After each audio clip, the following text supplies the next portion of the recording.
Tout de suite, l'info.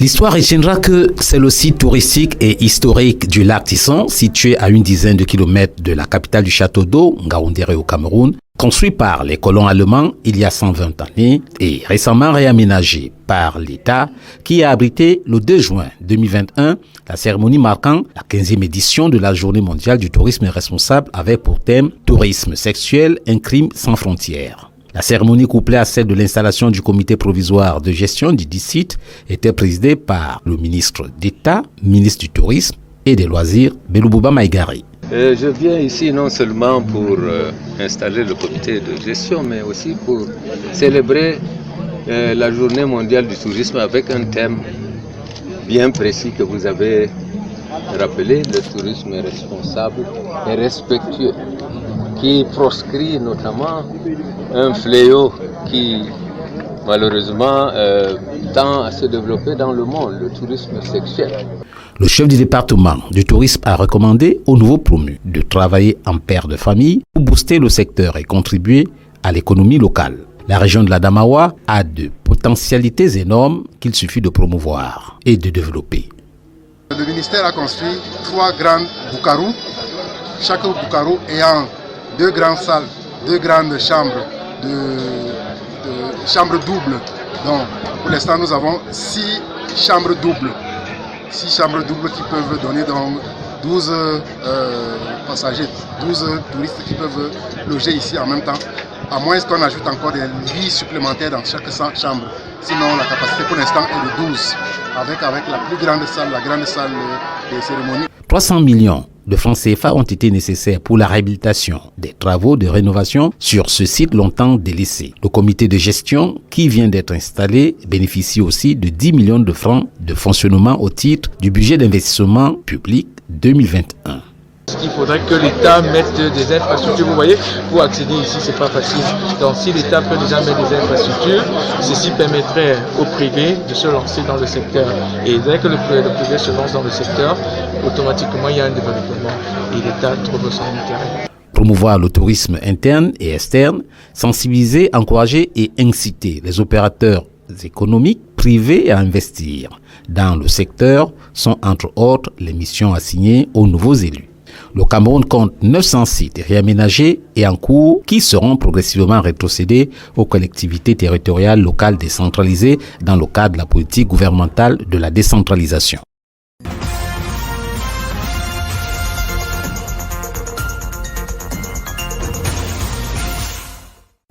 Préparer la ville de Douala à une relance économique post-Covid-19. C'est dans ce cadre qu'a eu lieu la tournée économique du chef du nouvel exécutif municipal, Bassa Diné, dans certaines entreprises de la place telles que les brasseries du Cameroun, Bocom Petroleum et Trekt Afrique. Au cours d'une conférence de presse, il s'est adressé aux hommes de médias sur le bien fondé de cette tournée. C'est lors d'une séance de questions-réponses que le maire de la ville a dévoilé un divers nombre de projets visant une meilleure attractivité de la cité capitale économique, notamment sur le transport qui devrait désengorger le carrefour Ndokoti.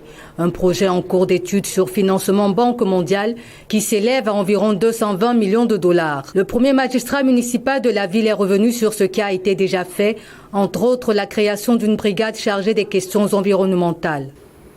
Nous avons créé une direction qui est chargée des questions d'environnement.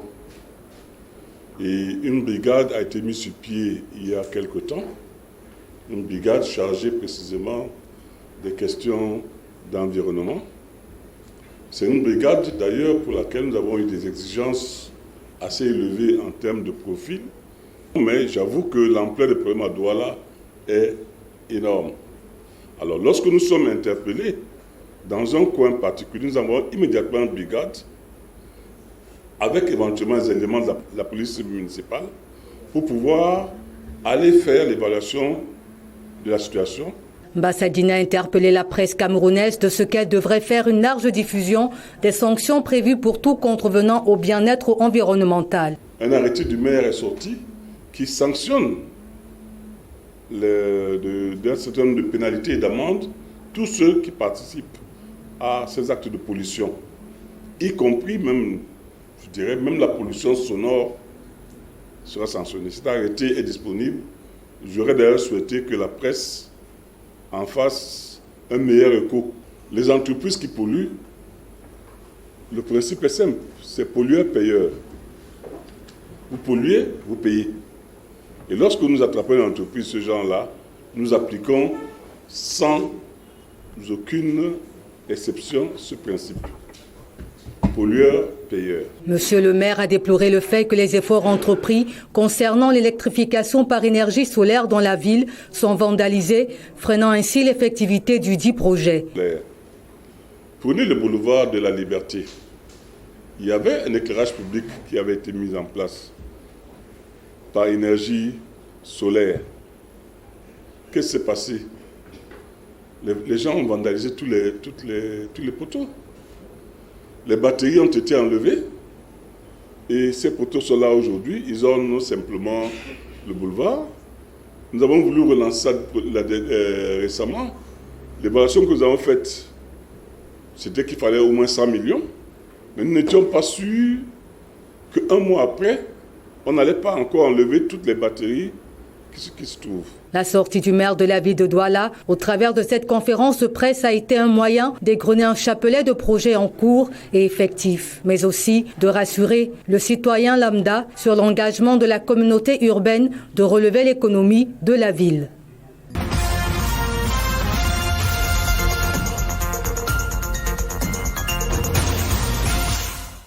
Inauguré à grande pompe le 19 avril 2021 et rétrocédé à la ville de Ngaoundéré par le ministre des Sports et de l'Éducation physique, le professeur Narcisse Mouele Kombi, le complexe sportif Parcours Vita de Ngaoundéré n'est toujours pas fonctionnel, faute de moyens nécessaires. D'où une réunion d'urgence convoquée par le gouverneur de la région de la Damawa, Kildadi Tageke Boukar.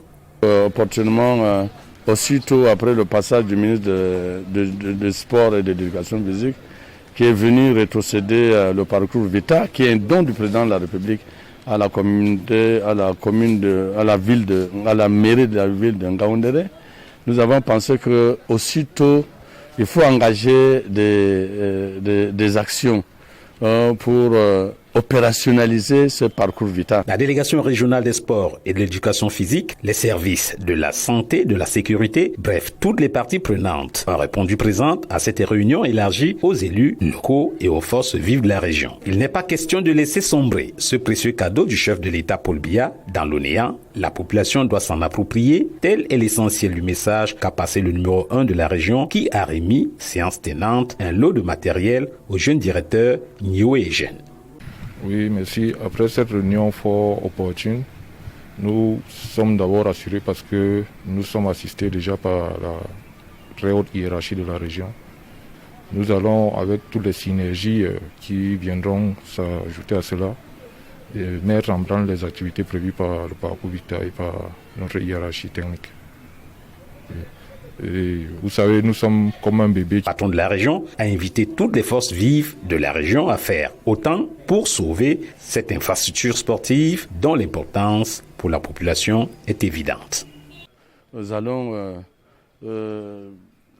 mettre en place ce comité de gestion prévu par les textes, mais qui sera formalisé par le ministre des Sports et de l'Éducation physique.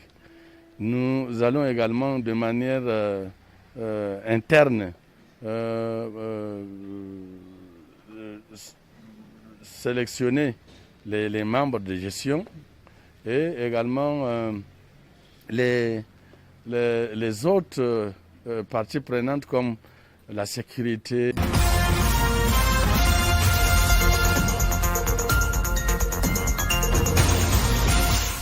Élever, éduquer les enfants et les préparer à la vie d'adulte. Tel est le rôle des parents dont la journée du 1er juin est dédiée.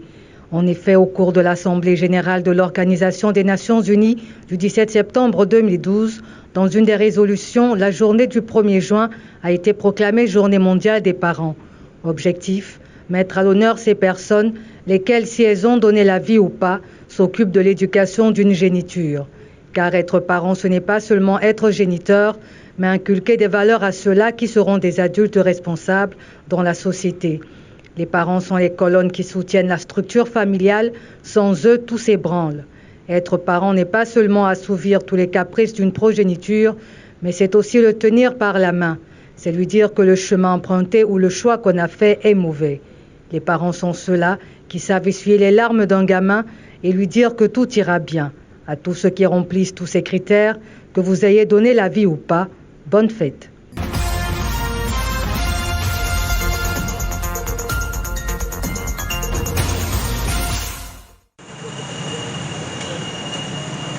S'engager à s'arrêter de fumer, c'est sur ce thème que se célèbre ce 31 mai 2021 la journée mondiale sans tabac, une occasion pour le ministère de la Santé, le personnel sanitaire du monde, en partenariat avec l'Organisation mondiale de la santé, d'informer et de sensibiliser les populations du monde aux effets nocifs et mortels du tabagisme. Nous recevons tous les malades avec des affections concernant les poumons. Donc, nous avons les malades souffrant de la tuberculose, nous avons les malades ayant pris la cigarette ou encore le tabac, nous avons des asthmatiques. Au Cameroun, la cigarette est entrée dans les mœurs et la vie quotidienne des jeunes. Les risques pour eux de tomber gravement malades du Covid-19 et d'en mourir seraient plus élevés que pour les autres. Le tabac ou encore la cigarette aggrave l'état dans lequel nous sommes. Ça veut dire que si nous sommes asthmatiques, ça va aggraver notre asthme et il va diminuer les défenses immunitaires de notre système. S'il diminue les défenses immunitaires de notre système, ça veut dire que lorsque le Covid-19 va venir, il va encore flamber. Ça veut dire que si nous sommes tabagiques, le Covid-19 aura trouvé un terrain positif. Le tabagisme étant la deuxième cause de décès dans le monde, avec plus de 8 millions de décès par an. Fumer serait devenu une habitude pour certains et pour d'autres une pure imitation. Des conséquences sur la santé des jeunes sont connues. Première conséquence déjà, c'est que le tabac va entraîner une détresse respiratoire. Détresse respiratoire, ça va enflammer le système immunitaire. Donc si vous êtes asthmatique, ça va aggraver votre état d'asthmatique. Ça va également entraîner une baisse du système immunitaire. Et plus tard, ça peut entraîner un cancer et après la mort, dans des phases vraiment très graves. Le tabac est une cause majeure de décès, de maladies et d'appauvrissement au Cameroun, d'où la nécessité de s'en prémunir, car la cigarette nuit gravement à la santé et tue à petit feu.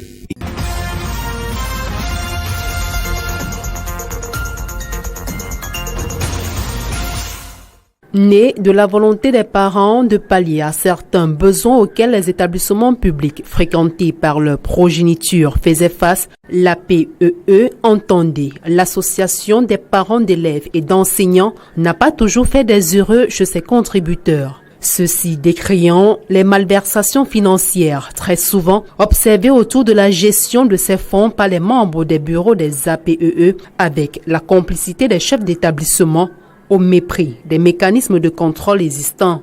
C'est au fin de renseigner chacune des parties prenantes sur sa responsabilité que le Centre de promotion des valeurs africaines a initié cet atelier de Douala. Ça concerne les responsables des APE pour la gestion des fonds et la protection des droits des enfants. Ça concerne les journalistes pour le suivi, le contrôle et l'évaluation de cette gestion. Ça concerne la société civile aussi pour le suivi, le contrôle et la gestion des fonds de ces fonds des APE. Donc, à travers cela, nous voulons construire la démocratie participative. Le citoyen a son mot à dire. C'était aussi l'occasion de rappeler les dispositions juridiques autour des détournements des fonds d'APEE classés comme deniers publics. Quand vous avez déjà floué, et en fonction du montant qui est mis en cause, on peut vous traduire soit devant le juge pénal ordinaire, soit devant le tribunal criminel spécial. Sur le plan administratif, vous pouvez d'abord subir un certain nombre de sanctions au plan administratif, notamment les avertissements, blâmes, suspensions. Et sur le plan pénal, maintenant, sont des condamnations. Vous pouvez être condamné et surtout être invité à rembourser avec les amendes. 2 jours de renforcement des capacités aux allures d'éveil des consciences. Le contenu était assez édifiant puisqu'on a vu les différents niveaux juridictionnels en matière d'appréciation de la gestion des comptes publics. On y a également appris que les fonds même de provenance privés. Une fois que c'est remis à une organisation, ça devient des fonds publics et que ces gestionnaires sont redevables. L'appel est ici lancé pour une transparence financière des APEE, de même que la promotion et la protection des droits des enfants.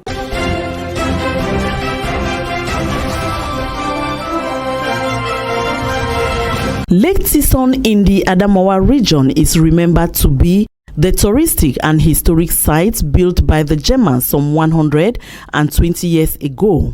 It is on this site that activities to mark the 15th edition of the World Responsible Tourism Day, observed every June 2nd, coupled with the installation of the Provisional Management Committee, took place. On the occasion, the Minister of Tourism reminded the population and the newly installed on the economic benefits of tourism. We are celebrating the World Tourism Day with a theme against sexual tourism. We will organize seminars to sensitize them as to keep the tourism responsible as possible. Observed under the theme, Sex Tourism, a Crime Without Borders, the head of the tourism department recommended the newly installed to work hand in glove to boost the sector so as to contribute to local development. The region, he stressed, has enormous potentials that suffices to promote and develop. Promoting internal and external tourism, sensitizing, encouraging and stimulating private operators to invest in the sector are amongst other issues assigned to the newly elected officials.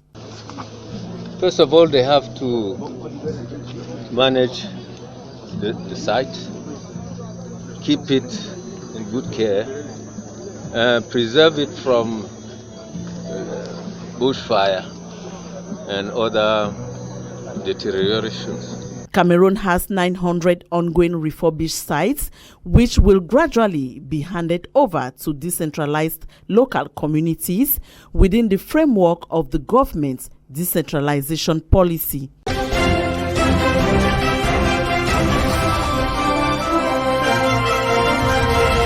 $3 billion CFA francs is the voted budget at the end of this first ordinary session of the Littoral Regional Council.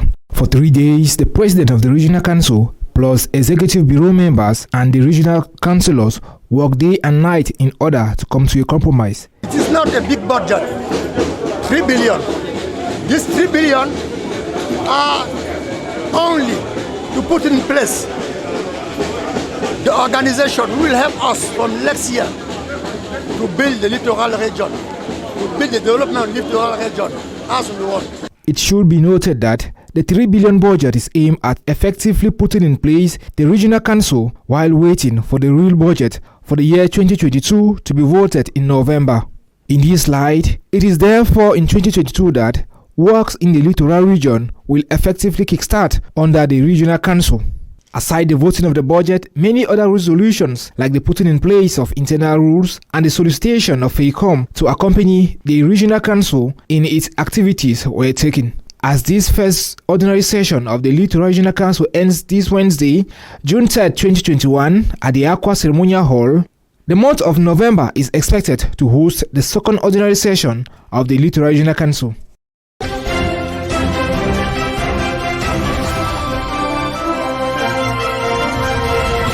Healing internal wounds is the aim of this one-day conference, which took place at the conference hall of the Littoral Governor's Office. Having been a victim of violence and internal wounds, Mr. Hitima Alphonse Pacific thought of a solution to equally help others heal their internal wounds through his experience and teachings. After going through the 1994 Rwandan crisis as a victim, the latter therefore have a good mastery of his topic. For the effective materialization of his work, Rwandan-born Hitima Alphonse created the African School for Peace, which is already operational in countries like Cameroon, Chad, Togo, just to name but these. A topic like this, spoken to the leaders of our country and even the leaders of the church and people from all walks of life, is a very special beginning for our country. Why? Because we cannot pretend that we have peace if we don't go deep into our inner wounds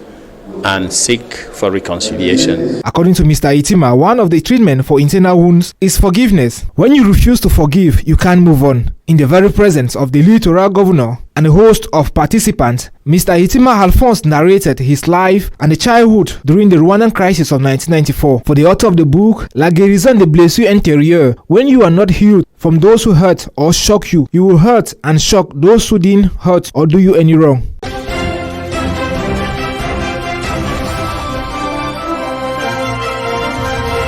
The sum of 2,750 million francs CFA is the proposed budget for the Southwest Regional Assembly. Also peculiar about this pioneer budgetary session of the Southwest Regional Assembly was the examination of the standing orders of the Regional Assembly. I know that this is our first budget session since we came into office. We have two main items on the agenda to examine, vote and adopt the budget for 2021. And is to examine, vote and adopt the standing orders of the Regional Assembly first, of the standing orders of the House of Chiefs and the standing orders of the House of the Regional Representatives. In a speech, the President of the Southwest Regional Assembly, Zacchaeus Elangu, indicated that the priority areas for the budget will be for the proper running of the Southwest Regional Assembly. As part of the budget will be used for the purchase of office equipment, the organization of seminars for regional councillors, among others, that will enable them go down to the field to better identify the needs of the Southwest population. That according to the law, the Regional Assembly is structured as follows. The House of the Regional Representatives examine issues to be discussed in the Regional Assembly. When we finish, within 24 hours, the law compels us to forward them to the House of Chiefs. The House of Chiefs now will examine if they have observations to make or there's any rejection, they will send it back to us. If they have observations or rejections with reasons why they are rejecting the work that we've done at the level of the House of the Regional Representatives. If the disagreement persists, as the law says, the House of the Regional Representatives now will vote the deliberation, whatever issue was on the table, and forward to the President of the Regional Executive Council for execution. Taking place in the presence of the representative of the state, Governor Bernard Okalabilai, he admonished the regional councillors to ensure that the needs of the Southwest affected population are met, while condemning any seed of disaccord existing between members of the Southwest Regional Council.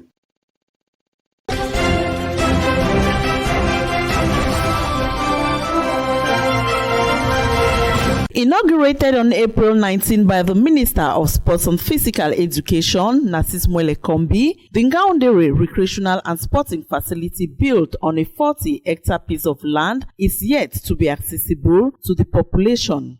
Lack of adequate materials being the setback of its being open to the population, an emergency meeting was recently convened by the governor of the Adamawa region with stakeholders in the sector for a quick solution. We have deemed it necessary to have this meeting to let know that the structure is very important and we don't have time to waste by using this very important space. So we have recommended that first and foremost, the space should be secure, and all the stakeholders should play their game, their petition, because it's very important that the financial budget and the financial structures should also be enacted. The governor, at the end of the meeting, handed out some materials, after which he called on the other stakeholders to follow suit and not to relent efforts to see into it that the population of the region in the nearest future gets access to this facility. That stakeholders like the state accountant, the police and the gendarmerie should also be informed that they should start work in that place to enable the population of Ngaoundéré to have the pleasure to enjoy this presidential gift. It is worth noting the imposing sports facility, which is a precious gift from the head of state, is to encourage the city dwellers to exercise and leisure.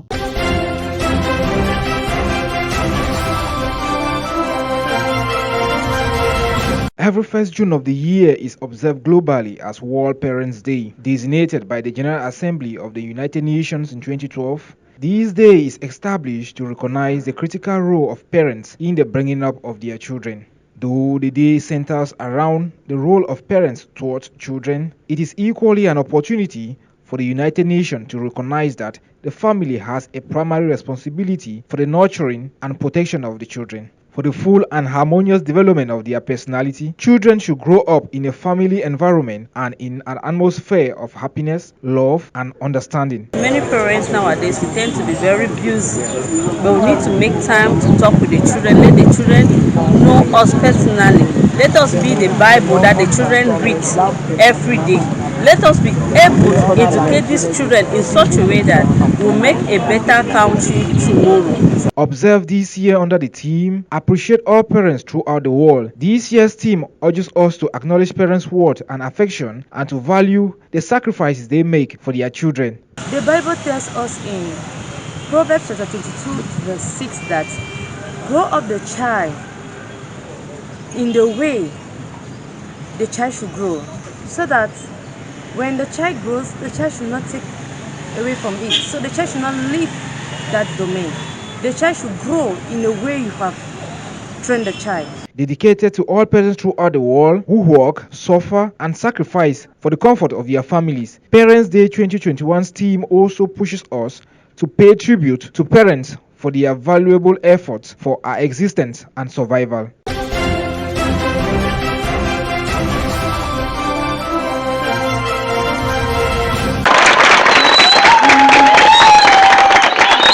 These are the 51 students from the Center of Community Regeneration and Development, Kreyad, Cameroon, graduating this Saturday after completing 3 to 9 months of intensive training. Among these graduates are 40 students from the Hairdressing and Beauty Department and 11 from the ICT Department. During the ceremony at Kreyad, Cameroon campus found in Bitingui Buea, Dr. Hilary Ewangide, director of the institution, who chaired the ceremony, enjoined the graduates to be ambassador of the institution as they go out to the job market. At some point in your life, your efforts matter.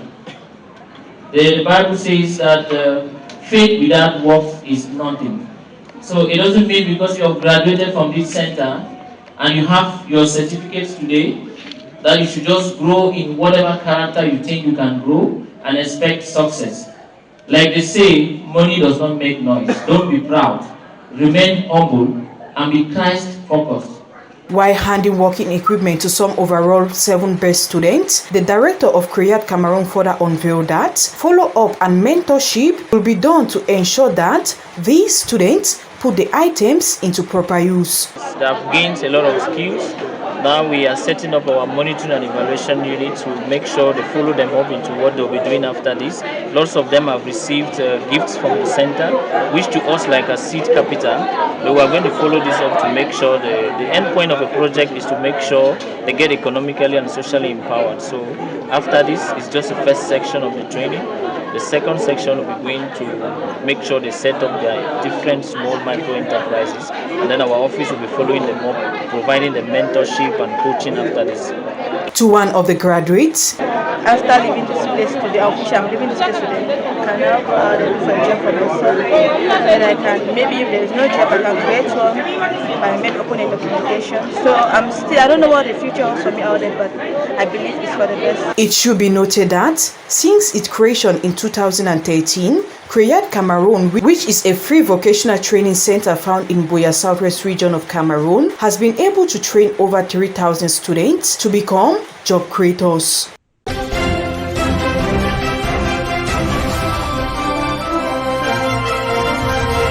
The first ordinary session of the Littoral Regional Council has kick-started this Monday, May 31st, 2021. For 3 days, the President of the Regional Council and his councillors will have as principal task the voting of the budget. This budget in the days ahead will enable the Regional Council carry out the numerous projects already on its table. There is no special priority project. All the projects are priority. You can start by the road, electricity, to supply water, the housing. We have a lot to achieve. We can do the culture, the sport, the tourism, all. We are going to do all this with technical and financial partners, and we can start everything at the same time. Very soon we are going to be starting all the domain. It was on the 22nd of December 2020 that the President of the Regional Council and his Executive Bureau members were voted. So far, the 3 days ongoing session at the Aqua Banquet Hall is the first of its kind, and the performance of the Regional Council highly depends on it. Though the President of the Regional Council wished to kickstart with the project at hand as soon as possible, he however expects that the budget comes from the pocket of their partners.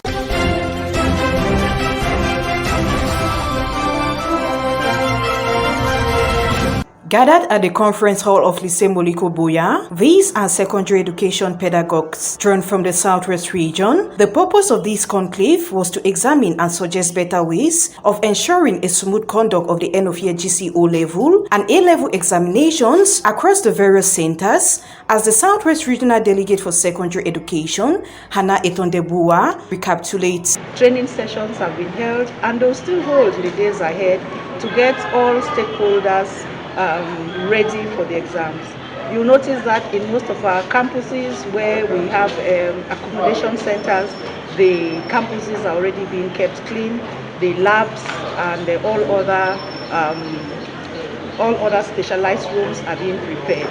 And so we are sure that the Southwest region is ready for the exams. What we are doing today is to cut the T's and to dot the I's. In this light, much is expected from these secondary education stakeholders as the Southwest Regional Delegate for Secondary Education further bolded. If they work with the local administrative authorities, they work with all other stakeholders, we're going to guarantee the security of our candidates, our questions and our scripts. And so we expect that collaboration, we expect vigilance, we expect alertness, and that they all should remain focused, because whether we like it or not, every examination session has its own challenges. There are no two exam sessions that are the same, and so we call on them to be very focused, to be very alert, and to communicate in the case where they need to communicate and to the right persons. During the second secondary education sector meeting, presided at by the Southwest Governor, Bernard Okala-Bilai, he commended these head of schools for their resilience and efficiency in boosting the education sector of the region, despite the threats brought about by the insecurity still rocking some parts of the Southwest region, and which has forced many schools to close, coupled with the recent outbreak of the global health crisis. Meanwhile, anti-COVID-19 kits were handed to some principals of schools and cash prizes from the Ministry of Secondary Education and Chochi Ewumwe Monono as recognition for their hard work in taking the secondary education sector higher.